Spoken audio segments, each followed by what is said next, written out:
Dream Team, it's your favorite duo, Darian and Mackenzie. Back with another reaction video, guys. Here we are with 11 things not to do in Australia. Must see before you go. And before I die, I will be in Australia. That is a promise. I will visit Australia before I go. But I've seen this video. Kenzie hasn't, so we're going to see her reaction to this. Let's jump into it. Australia is many things. It's a continent that makes up the 6th largest country in the world and is home to some of the most dangerous creatures on the planet.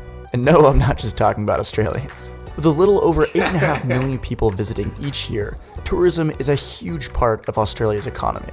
That being said, there are a number of things to look out for when you're there. So let's get right into it.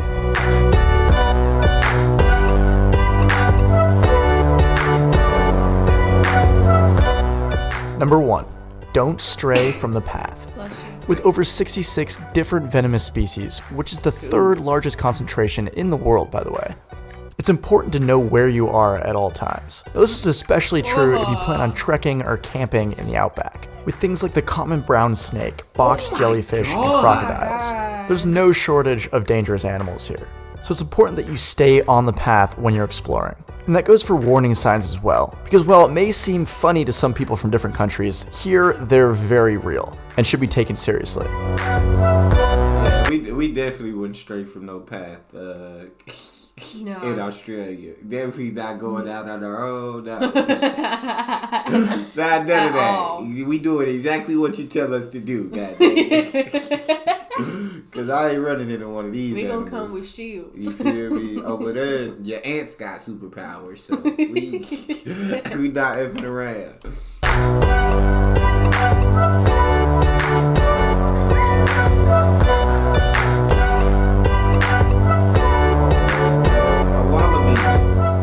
Number 2. Don't underestimate the cost. Australia is known for having one of the highest living costs in the world, and traveling there is no different. Now, of course, this is all subjective depending on where you go and where you're from, but it still might surprise you to hear that a beer costs around $9 Australian, and a meal at a mid-range restaurant costs around 40. Now, all in all, if you're really trying to save money, you can get it down to around 100 Australian dollars per day. And I'll just throw that number out there as an average. But between transportation, food, and lodging, the prices can get a bit expensive. So it's important that you price out your trip accordingly. We gotta build up the bank account before we could come to Australia. The ticket to Australia alone is already over $1,000. So it's already breaking the bank just getting there. Just getting there. But staying there, getting a place to stay, food to eat, doing things daily. We gonna be broke. We already broke. We not broke. I hate when he says that. we gonna be broke. We would be broke after that. Number 3, and this is a short one. Don't say shrimp on the Barbie. Now, this phrase was popularized by a 1980s ad with Paul Hogan, who was later in Crocodile Dundee, and it was sponsored by the Australian Tourism Commission to try to bring in international travelers. But this is absolutely not what an Australian would say. If they would even use that phrase at all, they would say prawn, not shrimp. So don't make it more annoying than it already is. We know that one.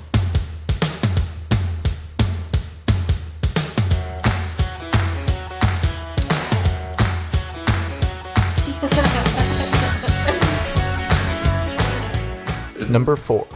Drinking in Australia. Now for this one, I'm mainly talking about major cities, specifically Sydney, so don't quote me on the rest of the country.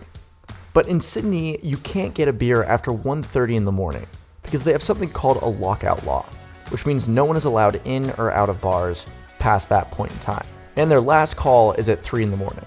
And of course, don't drink and try and drive because they have one of the lowest blood alcohol content levels, 0.05, before you can be arrested. And last but not least, don't order Foster's beer. That's not an Australian thing, that's an American thing. Instead, try and order a bottle of Bundaberg. My Aussie friends will know why I'm laughing. Yeah, I think that's a good idea, right? To not offer drinks after 1:30 in the morning. Yeah. Ain't nothing out that late. Besides trouble.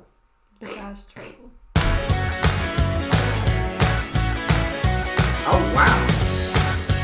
We can do that with our Number 5. don't underestimate its size. I said we could do that with our toilet. Number 5. Don't underestimate its size. Australia is a country with about 25 million people, and because it's a continent, it's made up of almost 7.6 million square kilometers. And despite the fact that the majority of its population is clustered around the coasts, in urban areas, it still means that as a tourist, it's going to take a long time to get from place to place. Wow. So it's important to take a look at exactly how long it's going to take you to complete your itinerary.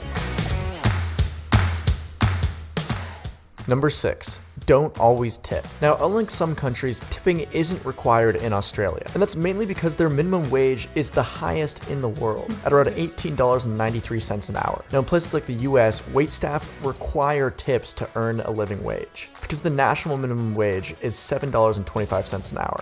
Now, if you have great service, for sure you should tip the person. All I'm saying is you won't be scorned like in the US if you don't. That's why we try to avoid eating out as much as possible, because you gotta tip the people that serve you. It's like, I could have bought some extra food with that tip. You feel me? I don't feel you. I like to take the food home, because ain't nobody got to get. I'm just paying for food alone. I ain't got to tip nobody. It's easy that way. You know what I'm saying? We should be getting upset with these companies. People get upset at people for going out and not tipping. Yeah. We should be getting upset at companies for not paying them fair wages. For sure, because I think, like, the waiters and waitresses, I think they literally get paid, like, minimum wage. Yeah, they get paid. I think my sister was getting paid, like, $2.13 an hour plus tips. Yeah, I was going to say, I could have swore I heard something about that, like, somebody getting paid, like, $2.30 an hour, not including tips. So like when you don't get tips, like, yes, there's no point in working. I will say my sister, even with that, definitely made more money than I did at my 9 to 5, because people be tipping, god dang it. Yeah, but I feel like it's a lot easier for, like, females to get more tips.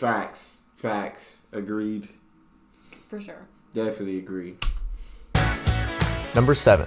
Don't rely on public transport. Now, because Australia is so big and so spread out, public transport is difficult to find outside major cities. You know, it's not like Europe where you can take a train to a small town, hop off, and then hop onto another train to another small town. Australia is just too big for that to be feasible.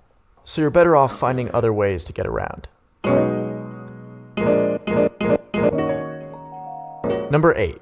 Don't talk about immigration. Now, forgive me if I have to generalize a bit in order to get the point across, but for the most part, many Australians dislike the way that the government handles immigration, whether they're anti-immigration or whether they're disgusted by the way the government handles refugees. Of course, there's all the people in between, but the bottom line is that immigration is a big deal in Australia, and it's easier to avoid the topic. I think it's getting harder and harder to be able to immigrate over to Australia. Like, they're accepting less and less people, like, to become, like, permanent residents or permanent citizens. Yeah. Yeah, it's getting hard. And it costs so much money from what I've seen in different videos for applications. That's a nice house, though. Yeah, it is.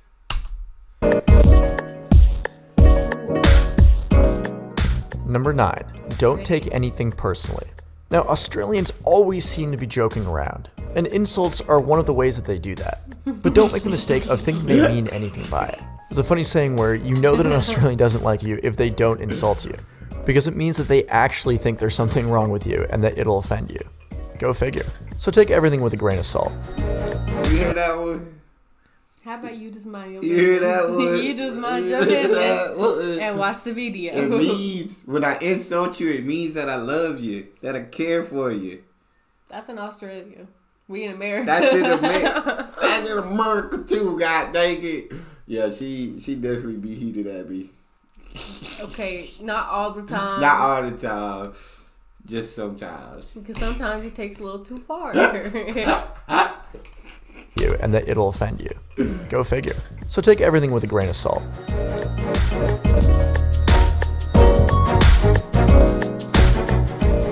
Number 10. Don't be afraid to say hello. Australians have a pretty well-deserved reputation for being laid back. And like I was talking about before with the kidding around, they're good at taking things in stride. which makes it easy as a tourist to make friends. And talking to people is a must. I love that.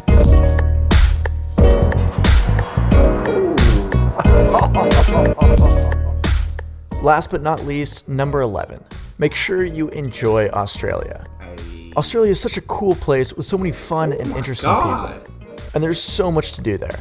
It's important to keep in mind that these are all general guidelines and tips that I find out while I was there. And I'm sure you'll have a fantastic time while you're there.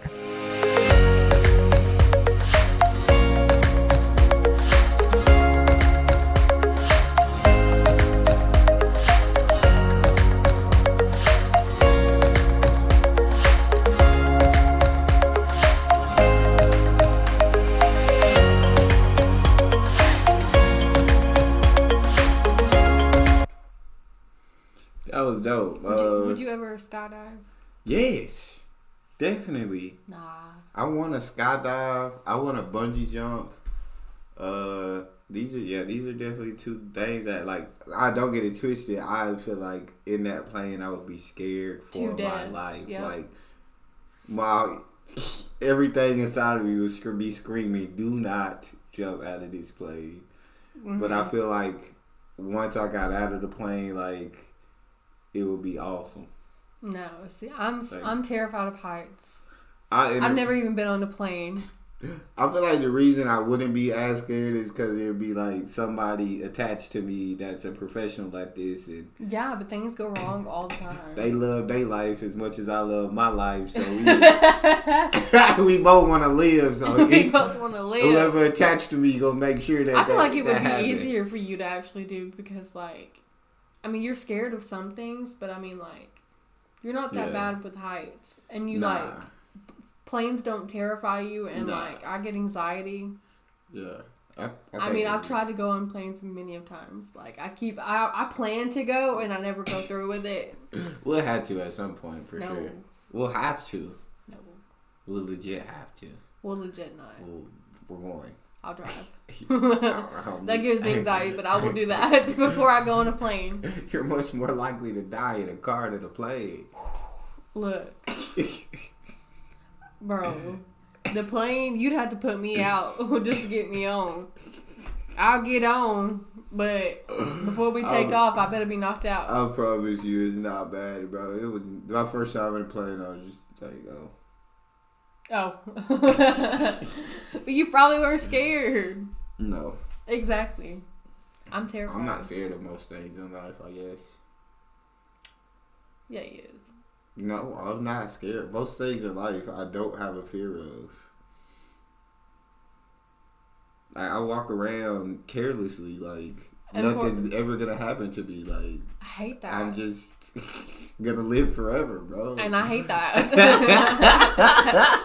I hate that. I tell him he can't say things like that.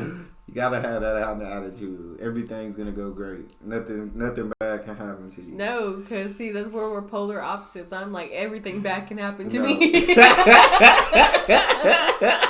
If something bad can happen, it's gonna happen to me. I'm where it's gonna go wrong. We think completely different on that, which is why we balance each other out. You feel me? That's all we got for this one. Make sure you subscribe, ring notification bell, video a thumbs up, and we out.